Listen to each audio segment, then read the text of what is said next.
4장. 베드로와 요한이 사람들에게 설교하고 있을 때 사제들과 성전 시위 대장과 사두가파 사람들이 그 자리에 나타났다.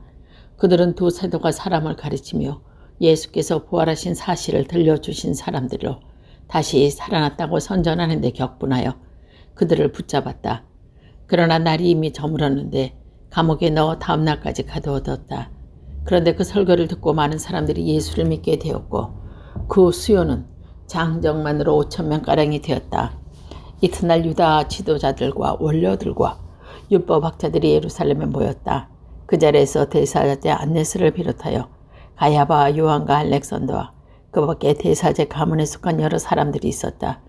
그들은 두 사도를 앞에 세워놓고 당신들은 무슨 권한과 누구의 이름으로 이런 일을 하였어 하고 물었다. 그때 성령으로 가득한 베드로는 이렇게 대답했다. 백성의 지도자들과 원로 여러분, 오늘 여러분이 우리가 불구자의 착한 일을 한 사실과 그가 어떻게 낫게 되었는가 하는 경우에 관해서 신문을 하는데 불구자였던 저 사람이 성한 몸으로 여러분 앞에 서게 된 것은 바로 나사렛 예수 그리스도의 이름에 힘입어 된 것입니다. 그분은 여러분이 십자가에 못 박혀 죽었지만 하나님께서 죽은 자들 가운데서 다시 살리신 분입니다. 여러분과 이스라엘의 모든 백성은 이것을 아셔야 합니다. 이 예수는 집짓는 사람들, 곧 여러분에게 버림을 받았지만 모퉁이의 머릿돌이 되신 분입니다. 이분을 힘입지 않고는 아무도 구원받을 수 없습니다. 사람에게 주신 이름 가운데 우리를 구원할 수 있는 사람은 그 이름밖에 없습니다. 그들은 베드로와 요한이 본래 배운 것이 없는 착한 사람인 줄 알았는데 이렇게 자신 있게 말하는 보고 깜짝 놀랐다. 그리고 두 사도가 예수를 따라다니던 사람들이라는 것을 알게 되었다. 그러나 전에 불구였던 사람이 성한 몸으로 그 자리에 서 있는 것을 보고는 아무 말도 하지 못했다. 그래서 그들은 베드로와 요한을 의회에 나가게 한 다음 자기네들끼리 대책을 의논했다. 저 사람들을 어떻게 하면 좋겠습니까? 저 사람들이 놀라운 기적을 나타냈다는 사실은 예루살렘의 사람이면 다 아는 터이고 우리도 또한 그것을 부정할 수가 없습니다. 이 일이 사람에게는 더 퍼져나가서는 안 되겠으며 다시는 아무에게도 예수의 이름으로 말하지 말라고 그들에게 단단히 경고해 둡시다. 그리고 두 사도는 다시 불러들여 예수의 이름으로 절대 말하지 말고 가르치지도 말라고 명령하였습니다. 그러나 베드로와 요한은 그들에게 우리가 하나님의 말씀보다 당신의 말을 듣는 것이 하나님 보시기에 옳은 일이겠죠. 한번 판단해 보세요. 우리는 보고 들은 것을 말하지 않을 수가 없습니다 하고 대답했다. 그들은 백성들이 그 기적을 보고 모두 하나님을 찬양하고 있었기 때문에 두 사도를 처벌할 도리가 없어 다시 한번 경고하고 나서 놓아주었다. 이 기적으로 몸이 성해진 사람 40살이 넘는 사람이 있었다. 풀려나온 두 사도는 동료들에게 가서 대제사들과 원로들이 한 말을 그대로 전해주었다. 동료들은 이 말을 듣고 일제히 큰 소리로 하나님께 기도드렸다. 하늘과 땅과 바다 그 안에 있는 모든 것을 창조하신 주님, 주께서는 우리의 조상이며 우리의 종인 다윗의 입을 빌어 성령의 힘으로 이렇게 말씀하셨다. 어찌하여 이방인들이 떠들어대고 무백성이 헛된 일을 꾸미는가. 주님을 거슬려 그들의 그리스도를 거슬려 세상의 왕들이 듣고 일어났다. 군중들이 함께 작당하였다. 과연 헤로데와 본디오 빌라도는 이 도성에서 이방인들과 예루살렘 백성과 작당하여 주께서 기름 부어 그리스도로 삼으신 주님의 거룩한 종 예수를 거슬렀다. 이래야 주님의 권능과 뜻으로 미리 정해두신 일을 모두 이루었습니다. 주님, 지금 그들의 위험을 받고 있는 우리를 살펴주시고 이 주님의 이 종들로 하여금 조금 더 굽히지 않게 주님의 말씀을 담대히 전할 수 있게 해주십시오. 그리고 전능의 손으로 펼치셔 주님의 거룩하신 종 예수의 이름으로 병이 낫고 표징과 기적이 나타나게 해주십시오. 그들의 기도를 다 마치자 모여있던 것이 흔들리고 사람들은 모두 성령으로 가득 차서 하나님의 말씀을 담대히 전하게 되었다. 그 많은 신도들이 다 한마음 한뜻이 되어 아무도 자기 소유를 자기 것이라고 하지 않고 모든 것을 공동으로 사용했다. 사도들은 놀라운 기적을 나타내며 주 예수의 부활을 증언하였고 사도들은 모두 하나님의 크신 축복을 받았다. 그들 가운데 가난한 사람은 하나도 없었다. 땅이나 집을 가진 사람들이 그것을 팔아서 그 돈을 사도들 앞에 가져가다 놓고 저마다 쓸 만큼 나누어 받았기 때문이다. 키포로스 태생의 레위 사람들은 사도들에게서 위로의 아들이라는 들은 바르나바라고 불리는 요셉도 자기 밭을 팔아 그 돈을 사도들 앞에 가져다 바쳤다. 5장. 그런데 아나니아라는 사람은 그의 아내 사피라와 함께 자기 딸을 판 다음 은혼한 그때 그 돈의 일부를 빼돌리고 나머지만 사도들 앞에 갖다 놨다. 그때 베드로가 그를 이렇게 꾸짖었다. 아나니아야, 왜 사단에게 마음을 빼앗겨 성령을 속이고 땅 판 돈 일부를 빼돌렸어? 팔기 전에도 그 돈은 당신 것이었고 판 뒤에도 그 돈은 당신 마음대로 할 수 있던 것이 아니요? 근데 어쩌자고 그런 생각을 품었어? 당신은 사람을 속인 것이 아니라 하나님을 속인 것이요. 이 말이 떨어지다 아나니아는 그 자리에서 거꾸로 숨지고 말았다. 이 말을 들은 사람마다 모두 두려워했다. 점쟁이들이 들어와 그 시체를 싸가지고 내렸다. 3시간쯤 뒤에 그의 아내가 그동안에 무슨 일이 일어났는지 모르고 들어왔다. 베드로가 그 여자를 불러놓고 당신의 이 땅을 판 돈이 이게 전부란 말이야 하고 묻자 네 전부입니다 하고 대답했다. 어쩌저가 당신들은 서로 짜고 주의 성령을 떠보는 거요. 자, 당신의 남편을 묻고 돌아오는 사람들이 지금은 문 밖에 있어. 이번에는 당신이 메고 나갈 차례야 하고 베드로가 말했다. 그러자 이 여자도 당장 베드로 발 앞에서 거꾸로 숨졌다. 그때 그 젊은이들이 들어와 보니 이 여자도 죽어 있었으므로 떼매고 나가 그 남편 곁에 묻어주었다. 온 교회는 물론이고 다른 사람들은 이 말을 듣고도 몹시 두려워했다. 그 무렵 사도들은 백성들 앞에서 많은 기적과 놀라운 일을 베풀었다. 모든 신도들은 한 덩어리가 되어 솔로몬 행각에 모여 있었다. 그러나 다른 사람들은 신도들 모임에 끼어 들 생각을 감해하지 못했다. 그러면서도 백성들은 그들을 칭찬하였으며 주를 믿는 남녀의 수요는 날로 늘어갔다. 사람들은 심지어 병자들을 길거리에 베고 나가 들것이여 요에 높여 베드로가 지나갈 때 행여나 그 그림자만이라도 그 몇 사람에게 스쳐갔으면 하였다. 예루살렘 근방에 있는 여러 동네에서도 많은 사람들이 병자들과 악령이 들려 고생하는 사람들을 데리고 몰려왔는데 그들의 병도 모두 고쳐졌다. 다 사제와 그의 일당인 사두개파 사람들은 모두 사도들을 시기하여 들고 일어나 사도들을 잡아다가 자기네 감옥에 터넣었다. 그런데 주님의 천사가 밤중에 감옥 문을 열고 사도들을 데리고 나와 어서 가시오. 그리고 성전에서 이 생명의 말씀을 남김없이 사람들에게 전하시오 하고 일러주었다. 이 말을 듣고 사도들은 이른 아침에 성전으로 가서 가르치기 시작했다. 한편 대제사와 그의 일당이 모여 의회와 유다인의 원로들을 소집하고 사람을 감옥에 보내어 사다들을 데려오게 하였다.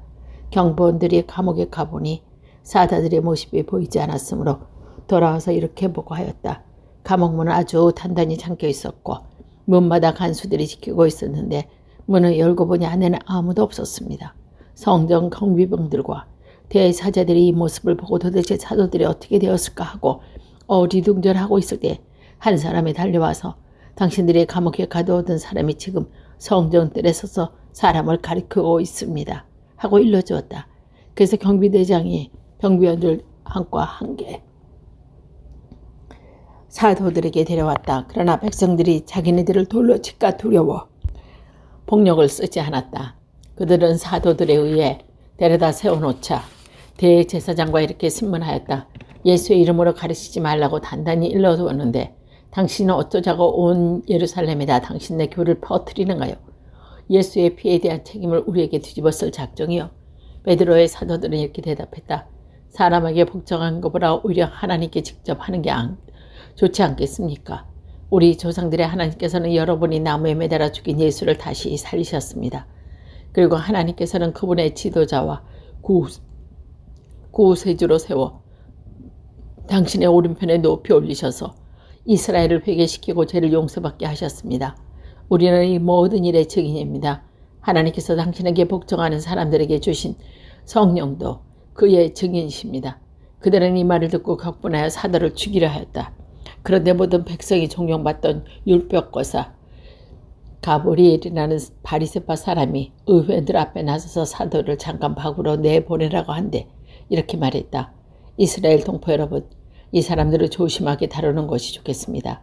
이전에 두다가 나타나 자기를 위하여 인물이라고 선전했던 400명이나 되는 사람들을 따랐습니다. 그러나 그가 살해되니까 그 따르던 사람들은 자취도 없이 다 흩어져 버리고 말았습니다. 그 뒤에 호구조사를 하던 때도 갈릴리 사람 유다가 나타나 백성을 선동하여 자기를 따르게 한 일이 있었지만 그가 죽자 그가 따르던 사람들이 다 흩어졌습니다. 그래서 지금 여러분에게 말씀드리는 것은 이 사람들에게서 손을 떼고 그들의 내버려 두자는 것입니다. 만약 이 사람들이 계획이나 행동이 사람의 생각에서 나온 것이라면 망할 것입니다. 그러나 하나님께서 온 것이라면 여러분은 그들을 없앨 수 없을 것입니다. 자칫하면 여러분이 하나님을 대적하는 자가 될지 모릅니다. 마침내 그들은 그의 공고를 받아들이기도 하고 사도들을 불러 놓았습니다. 사도들은 예수의 이름으로 말미암아 모욕을 당하지 않은 것을 특권이로 생각하고 기뻐하면서 의회를 불러 나왔습니다. 그리고 나머지 성전과 이 집 저 집에서 쉬지 않고 가리키며 예수가 그리스도라는 것을 선포하였습니다. 6장. 이 무렵 신도들의 수요가 점점 많아지고 그리스도의 말을 쓰는 유대인들이 본토 유다인들에게 불평을 터뜨리게 되었습니다. 그것은 그들이 과부들이 그날의 식량을 배급받을 때마다 부대접을 받았기 때문이었습니다. 그래서 12사도가 사도들을 모두 불러놓고 이렇게 말했습니다. 우리가 하나님의 말씀을 전하는 일을 제쳐놓고 식량 배급에만 골몰할 것은 옳지 못합니다. 그러니 형제 여러분 가운데 선망이 두텁고 성령과 지혜가 충만한 사람 7을 뽑아내시오. 이 일은 그들에게 맡기고 우리는 오직 기도와 전도하는 일에만 힘쓰겠습니다. 모든 신도들은 이 말에 찬동하고 믿음과 성령이 충만한 사람 스데파노 출신으로 유대고로 개정한 니콜라이를 보다 사도들 앞에 내세웠습니다. 사도들은 기도하고 그들을 안수하였습니다. 하나님의 말씀이 널리 퍼지고 예루살렘에서 신도들의 수요가 부쩍 늘어났으며 수많은 사제들도 예수를 믿게 되었습니다. 스데파노는 하나님의 은총과 성령의 힘을 가득 받아 백성들 앞에서 놀라운 일을 굉장한 기적을 행하고 있었습니다. 그때 이른바 자윤의 회당에 소속된 기레네와 알렉산드라 사람들과 길리기아와 아시아에서 온 사람들이 모두 일어나 스데파노의 논쟁을 벌였습니다. 그러나 그들은 지혜와 성령을 받아 말하는 스데파노의 당연을 도리가 없었습니다. 그래서 그들은 사람을 매수하여 우리는 스데파노가 모세의 하나님께 모독하는 것을 들었다라고 말했습니다. 그리고 백성과 원로들과 율법학자들을 선동하여 스데파노에게 돌려가고 그를 잡아 의회로 들어오게 하였습니다. 또한 아직 거짓 증언을 내세워 사람들을 어찌나 할 것이 되는 말이 이렇게 들었습니다 하고 말하고 했다. 그러자 의회가 앉았던 사람들의 시선이 모두 스데파노에게 쏠렸다. 그의 얼굴은 마치 천사와도 같이 보였다. 대사자가 7장. 대사자가 스데파노에게 이 말을 사실인가 하고 묻자 스데파노는 이렇게 대답했다. 부영 여러분, 제 말을 들어보십시오. 우리 조상 아브라함이 아직 하란에 자기 잡기 전 메소포타미아에서 살고 있을 때 영광의 하나님이 그에게 나타나 너는 내 고장에 내 친척을 떠나 내가 일러주는 땅으로 가거라고 말씀하셨습니다. 그래서 그는 갈대아 지방을 떠나 하란에서 자리 잡고 살았습니다. 그의 아버지가 죽은 뒤에 하나님께서 그를 하란에서 지금 여러분이 살고 있는 땅으로 옮겨주셨습니다. 그때 하나님께서는 여기에 손바닥만한 땅을 주지 않으시고 다만 그와 그의 후손에게 이 땅을 주시겠다고 약속하셨을 따름입니다. 그때는 아직 아브라함의 자손이 없었던 때입니다. 그래서 하나님께서는 아브라함의 후손이 외국 땅에서 400년 동안 나고내려 있으면서 종살이를 하며 학대를 받으리라고 말씀하셨습니다. 또 하나님께서는 그들을 종으로 부르는 나라를 내가 심판하겠고 그 뒤에 그들이 돌아오게 하여 여기에서 나를 예배하게 하겠다고 말씀하셨습니다. 그리고 그 계약의 포로 할례법을 세우셨습니다. 그래서 아브라함이 이삭을 낳아서 여드레 만에 할례를 베풀어 이삭도 자기 아들 야곱에게 또 12아들 중 우리 대선조에게 할례를 베풀었습니다. 그런데 이 선조들을 그들의 동생 요셉이 시기한 나머지 이집트에 팔아버렸습니다. 그러나 하나님께서는 요셉과 함께 계시면서 모든 어려움에서 그를 내주셨고 그에게 은총과 지혜를 주셔서 이집트 땅 파라오의 총애를 받게 하셨습니다. 그래서 그 왕은 요셉을 이집트 총리로 세워가지고 자기의 온 왕가를 다스리게 하였습니다. 그때 이집트와 가나안 온 지역에 큰 기근이 들어 사람들이 모두 큰 재난을 겪었습니다. 우리 조상들은 먹을 것이 없었습니다. 이때 야곱은 이집트에 곡식이 있다는 소문을 듣고 우리 조상들을 그리로 보냈습니다. 그리고 두 번째 다시 보냈을 때 요셉은 형제들에게 자기가 누구인지 알려주었습니다. 그래서 요셉의 가족 관계가 파라오에서 밝혀졌습니다. 요셉은 사람들을 보내어 자기 아버지 야곱과 75이나 되는 친척을 모두 모셔오게 했습니다. 그래서 야곱이 이집트에 내려가 거기에서 살다가 죽었고 우리 조상들 죽을 때까지 거기에 살았습니다.